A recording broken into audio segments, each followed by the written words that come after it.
नहीं। मैं नौकरी करके घर चलाती हूँ, तुम बिजनेस सेट करने की कोशिश करो। एक दिन, रेहाना, तुम जानती हो मैंने जो विज्ञापन बनाने वाली कंपनी खोली थी ना, उसे बड़ी ब्रांड का ऑफर आया है। अब हम लोगों के दिन प्यारे न्यारे हो गए हैं। मैं जानती थी रवि कि एक दिन तुम सेटल हो जाओगे। रवि का काम अच्छा चल जाता है। एक दिन वो रेहाना से कहता है, रेहाना, अब हम लोगों का बच्चा भी हो गया है। बहुत छोटा है वो, उसका ख्याल कैसे रखेंगे हम? कैसे क्या, मैं गांव से माँ को लेकर आ जाती हूँ।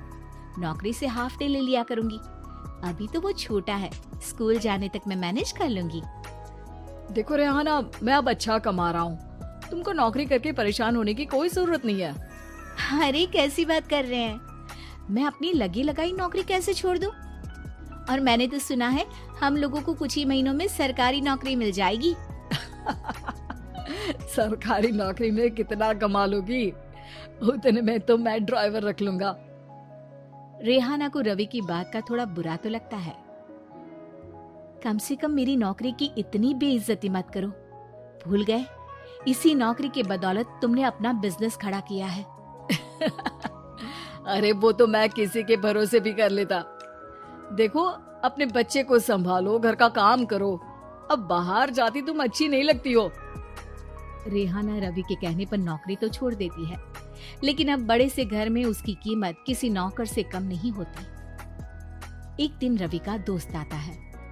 भाभी, हम लोग तो आपको तब से जानते हैं जब से आप लोग शादी होकर इस शहर में आए थे। आपकी बदौलत ही सारा बिजनेस खड़ा हुआ है। ये किस्मत तो आप ही की है भाभी। हाँ हाँ भाई, हमारी मेहनत तो कुछ है ही नहीं। अरे होगी, लेकिन भाभी की किस्मत के आगे कुछ नहीं। दोस्त वहाँ से चला जाता है, लेकिन रवि का गुस्सा 7वें आसमान में होता है। देखा कैसे बोल रहा था? अरे बिल्कुल अच्छा आदमी नहीं है ये। कैसी बात कर रहे हैं आप?